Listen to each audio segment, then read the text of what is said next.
Hello again, this is Dan Rexroth, and I'm here in front of the Care Center with Anthony Columbatto, Administrator of the Village Care Center.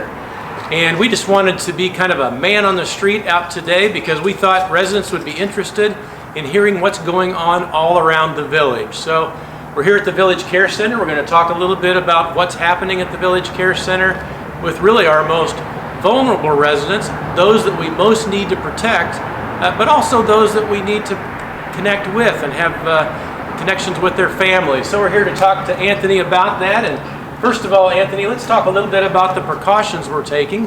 And I see you've got a sign on the door here, no visitors. Tell us a little bit about what's going on with regard to that. Yeah, so we've been really carefully following the CDC and CMS guidelines. So about 2.5 weeks ago, they issued guidance that we could not have visitors any longer, so we weren't exposing our residents to COVID-19. And so for about 2.5 weeks, we've been on stay-at-home orders for our residents and no visitors. And so I think the biggest challenge that we've experienced is how we keep our residents safe, but how we also keep them from being socially isolated. And so we've really tried to work on new technologies and new activities, new things that we can engage our residents so that they are safe, but they're not isolated. Yes, okay, so not only are we having no visitors, but also we're screening all staff as they come in. And I have my little sticker, which we get every day from the associates are being taking their temperature, questions are being asked, so there is that screening process. So Anthony, you touched a little bit on how we're trying to keep our residents socially active. So talk a little bit about family connections and activities. Yeah. So we've been able to successfully use technology to do FaceTime, Skype, other apps that families can chat with their loved ones, see that they're doing okay. So that's been really helpful. We are also taking phone calls and making sure that we have different methods for people to do that.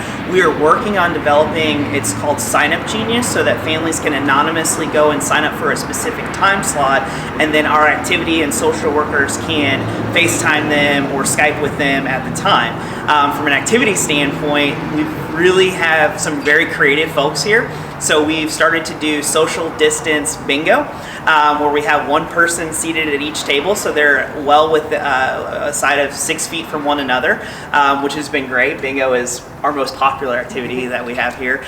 We've also done hallway exercises where each resident sits in their doorway and then they have an exercise leader at the top of the hall so that they are, again, more than 6 feet apart, they're engaged, they're active, they're doing things like that. And then last week we purchased, every resident has their own little pool noodle that we can use for, again, balloon volleyball or just anything that a resident would want to use a pool noodle for. So that's been helpful too as a way to exercise and engage and stay active.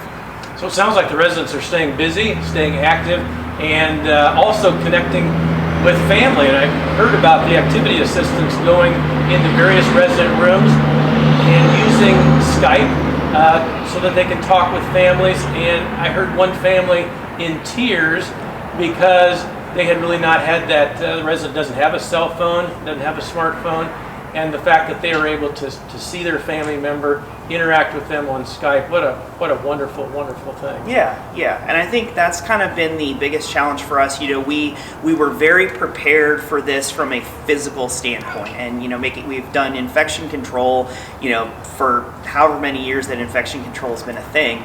The sort of social emotional side of this has been a little challenging for staff and for residents. We do miss our families, we miss engaging with them, and so even the opportunities we have to talk to them has been beneficial for the staff, aside from just our residents, of course. Yeah. Speaking of the staff, we've got a dedicated, committed group of people here who are really on the front lines. I would call this the point of the spear. The group that needs to be most protected, and so staff is just out there putting themselves on the line. How's staff holding up during all this special circumstances? Yeah, I think people have been really, really positive through all this. They understand what we're doing, why we're doing it. I think that the people that we have here that really shine on a normal day in normal situations are really, really rising to the top now.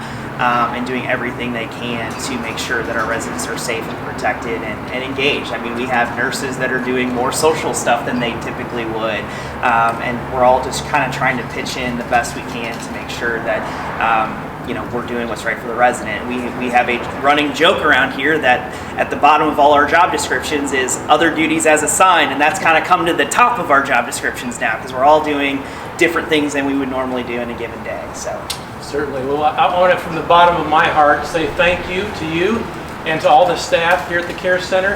And I'm sure on behalf of the residents of John Knox Village, maybe they have a spouse here, maybe they have a neighbor, a loved one.